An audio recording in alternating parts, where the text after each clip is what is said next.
साथियों, अगर आप मेरे यूट्यूब चैनल पर नए तो वीडियो को लाइक शेयर और सब्सक्राइब करना ना भूलें। शुरू से अंत तक वीडियो में बने रहें ताकि आपको सभी प्रश्न याद हो जाए।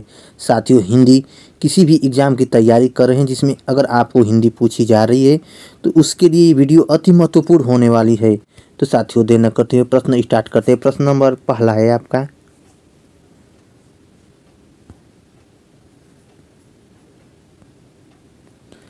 भारत की प्राचीन भाषा है। साथियों, प्रश्न नंबर है आपका, भारत की प्राचीन भाषा है।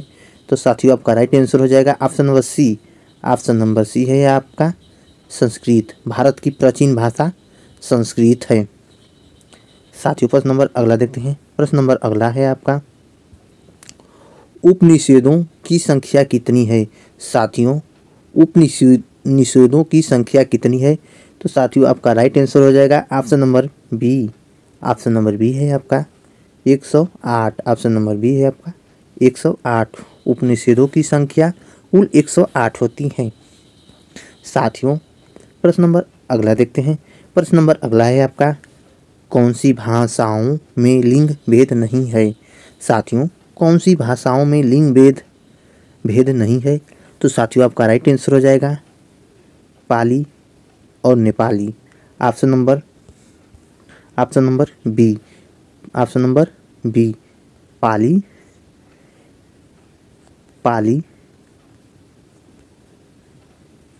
नेपाली।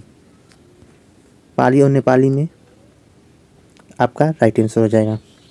साथियों, प्रश्न नंबर अगला देखते हैं। प्रश्न नंबर अगला है आपका, निम्नलिखित में से बताइए कि किस शब्द में द्वित्व व्यंजन है। तो साथियों, आपका राइट आंसर हो जाएगा option number C. Option number C है आपका दिल्ली। ऑप्शन नंबर सी है आपका दिल्ली। साथियों, प्रश्न नंबर अगला देखते हैं।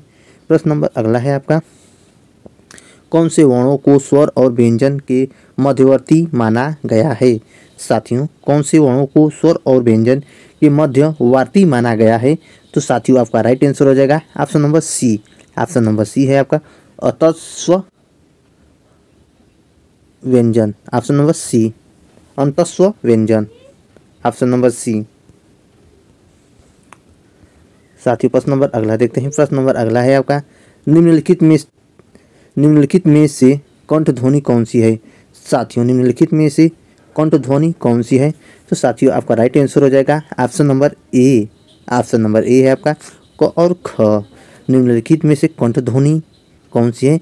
तो आपका राइट आंसर हो जाएगा option number A. Option number A है आपका कंठ क और ख। साथियों, प्रश्न नंबर अगला देखते हैं।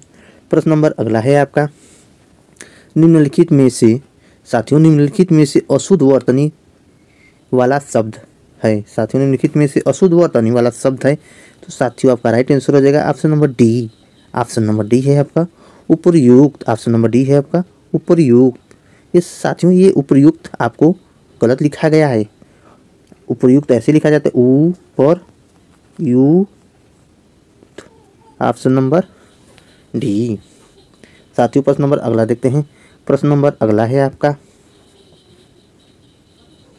साथियों प्रश्न नंबर अगला है आपका, अतियुक्ति में उपसर्ग है। साथियों, अतियुक्ति में उपसर्ग है। तो साथियों, आपका राइट आंसर हो जाएगा option number C. Option number C है आपका अति। ऑप्शन नंबर सी है आपका अति। साथियों, प्रश्न नंबर अगला देखते हैं। प्रश्न नंबर अगला है आपका जो वेरी वेरी इंपॉर्टेंट प्रश्न है साथियों एग्जाम की दृष्टि से, बारहसिंहा। साथियों, बारहसिंहा शब्द में समास कौन सा है। बारहसिंहा शब्द में समास कौन सा है। तो साथियों, आपका राइट आंसर हो जाएगा option number A. Option number A है आपका बाहुव्रीहि समास। ऑप्शन नंबर ए है आपका बाहुव्रीहि समास। साथियों, प्रश्न नंबर अगला देखते हैं। प्रश्न नंबर अगला है आपका, भ्रमर के लिए प्रवाचिक शब्द है।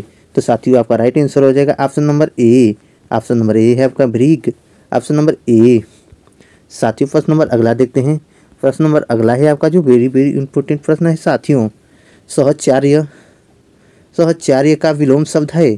साथियों, सहचर्य का विलोम शब्द है। तो आपका राइट आंसर हो जाएगा option number A. Option number A है आपका वैनस्य। Option number A. साथियों, प्रश्न नंबर अगला देखते हैं। प्रश्न नंबर अगला है आपका, निम्नलिखित शब्दों में से एक का अर्थ पतवार भी है। तो साथियों आपका राइट आंसर हो जाएगा option number B. Option number B है आपका कर्ण। ऑप्शन नंबर बी है आपका कर्ण। साथियों प्रश्न नंबर अगला देखते हैं। प्रश्न नंबर अगला है आपका निजवाचक। साथियों निजवाचक सर्वनाम के संबंधवाची रूप के एक वचन की पहचान कीजिए। साथियों निजवाचक सर्वनाम के संबंधवाची रूप के एक वचन की पहचान कीजिए। तो साथियों आपका राइट आंसर हो जाएगा option number C. Option number C है आपका अपना। ऑप्शन नंबर सी है आपका अपना। साथियों प्रश्न नंबर अगला देखते हैं। प्रश्न नंबर अगला है आपका आँख फेर लेने का अर्थ है। साथियों आँख फेर लेने मुहावरे का अर्थ है। तो साथियों आपका राइट आंसर हो जाएगा option number C. Option number C है आपका उदासीन हो जाना या प्रतिकूल हो जाना। Option number C. साथियों प्रश्न नंबर अगला देखते हैं। प्रश्न नंबर अगला है आपका बाधा डालना मुहावरे का अर्थ है। साथियों बाधा डालना मुहावरे का अर्थ है। तो साथियों आपका राइट आंसर हो जाएगा option number B. Option number B है आपका रोड़ा अटकाना। ऑप्शन नंबर बी रोड़ा अटकाना। साथियों प्रश्न नंबर अगला देखते हैं। प्रश्न नंबर अगला है आपका जो वेरी वेरी इंपॉर्टेंट प्रश्न है। साथियों निम्नलिखित वाक्यांशों में एक अशुद्ध वाक्य है उसका चयन कीजिए। साथियों निम्नलिखित वाक्यांशों में एक अशुद्ध वाक्य है उसका चयन कीजिए। तो साथियों आपका राइट आंसर हो जाएगा option number A. Option number A है आपका उसमें बचपन है। उसमें बचपन है। साथियों प्रश्न नंबर अगला देखते हैं। प्रश्न नंबर अगला है आपका हवन में जलने वाली लकड़ी के लिए अशुद्ध शब्द है। साथियों हवन में जलने वाली लकड़ी के लिए शुद्ध शब्द है। तो साथियों आपका राइट आंसर हो जाएगा option number D. Option number D है आपका समिधा। ऑप्शन नंबर डी है आपका समिधा। साथियों प्रश्न नंबर अगला देखते हैं। प्रश्न नंबर अगला है आपका जो वेरी वेरी इंपॉर्टेंट प्रश्न है। साथियों वीर तुम बढ़े चलो धीरे तुम बढ़े चलो सामने पहाड़ है सिंह की दहाड़ है तुम कभी रुको नहीं तुम कभी झुको नहीं उपर्युक्त पंक्तियों में कौन सा रस है। तो साथियों आपका राइट आंसर हो जाएगा option number D. Option number D है आपका वीर रस। ऑप्शन नंबर डी है आपका वीर रस। साथियों प्रश्न नंबर अगला देखते हैं। प्रश्न नंबर अगला है आपका मंगल भवने अमंगल हारी द बहु सुदशरथ अजर बिहारी। साथियों है तो आपका राइट आंसर हो जाएगा option number C. Option number C है आपका चौपाई। ऑप्शन नंबर सी है आपका चौपाई। साथियों प्रश्न नंबर अगला देखते हैं। प्रश्न नंबर अगला है आपका रंग में भंग के रचनाकार कौन थे। साथियों रंग में भंग के रचनाकार कौन थे। तो साथियों आपका राइट आंसर हो जाएगा option number A. Option number A है आपका Maithili Sharan Gupt. Option number A है आपका मैथिली शरण गुप्त। रंग में भंग के रचनाकार मैथिली शरण गुप्त हैं। तो साथियों वीडियो अच्छी लगी हो तो वीडियो को लाइक शेयर और सब्सक्राइब करना ना भूलें।